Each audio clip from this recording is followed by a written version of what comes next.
Every time Roblox announces a new anti-cheat update, the community hopes that this will finally be the one that works. But just days later, videos start spreading of players flying, teleporting, or duplicating items. This is just proof that somehow all the exploiters always win.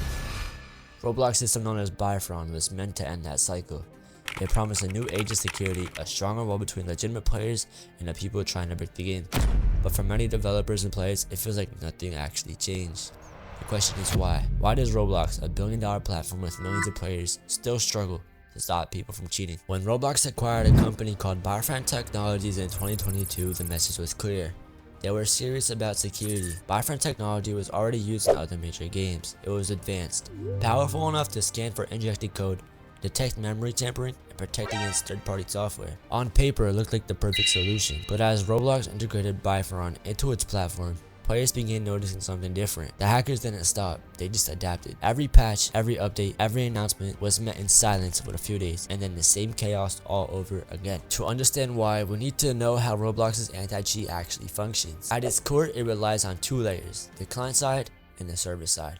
The client side is what runs on your computer. It is designed to catch anything suspicious, modified code, altered files, programs that shouldn't be there. The server side is where Roblox system double checks what you're doing in game. If something looks impossible, like moving too fast or earning money too much, it's flagged. The problem is that the client side is always vulnerable because it runs on the player's computer. It can be tampered with, and once the hacker has control of the client, the anti-cheat is fighting a battle it can never fully win. What follows is an endless cycle, the same one that's defined Roblox security for years. Roblox patches one exploit and hackers find another, sometimes within hours. It's a constant game of catch up, where Roblox is always a few steps behind. Even with Byfron's new protections, there's a simple truth. The more open a platform is, the more doors there are to break in. Roblox runs on millions of unique games, created by different people with different scripts. That variety is what makes it special, but also it makes it impossible to completely lock down. For years, one name stood above all others, and that name was Synapse X. It was the most popular executor in Roblox history, capable of injecting scripts directly into client. But in 2023, something surprising happened. The developers behind Synapse X voluntarily shut it down and began cooperating with Roblox. This was a major turning point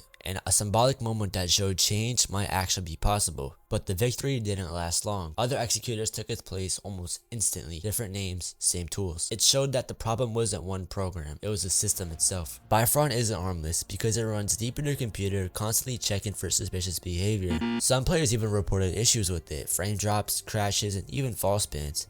It's a heavy program trying to watch everything at once, and that's what makes this so ineffective. And in doing so, it sometimes hurts the players it's meant to protect. But developers aren't immune either. Byfron's strict security checks can break custom features, trigger false positives, and interfere with legitimate scripts. To many devs, it feels like Roblox gave them a guard dog that bites the wrong people. Because of that, many developers now build their own anti-cheats. They track speed, position, player stats, and anything that looks unnatural. They designed their own protection system on top of Roblox's, but that's a lot to ask for small developers. Small developers don't have time or resources to fight any arms against exploiters.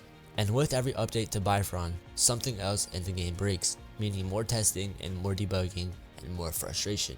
So the burden shifts from Roblox to the people who just want to make games.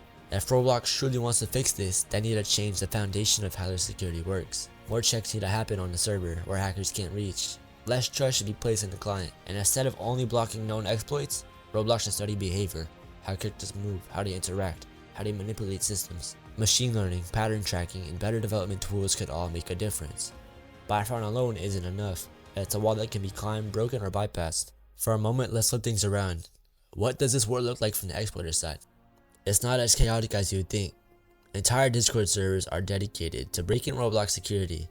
People share scripts, updates, and even patch notes. But for exploits, when Byfron drops a new update, they treat it like a challenge. Sometimes they bypass it within hours. It's like watching a speedrun, except instead of finishing a game, they're racing to break it. There's a weird kind of irony in it, how much effort goes into finding flaws instead of fixing them. Some of these people are incredibly talented. They reverse engineer code, bypass memory scanners, and trick entire systems. If that skill was used on the other side, building a better security instead of breaking it, Roblox would probably be unbreakable by now. Roblox war on exploits isn't over. If anything, it's just the beginning. Byfron was a strong step forward, but not the final one. The truth is, no system will ever be perfect for Roblox, but Roblox can still make it better. Until they do, developers will keep defending their games, players will keep adapting, and exploiters will keep looking for cracks in the walls. If you want to see more deep dives like this, consider subscribing. If there's any other topics you'd like me to unravel, drop them down below in the comments. Until next time, XOAs is out.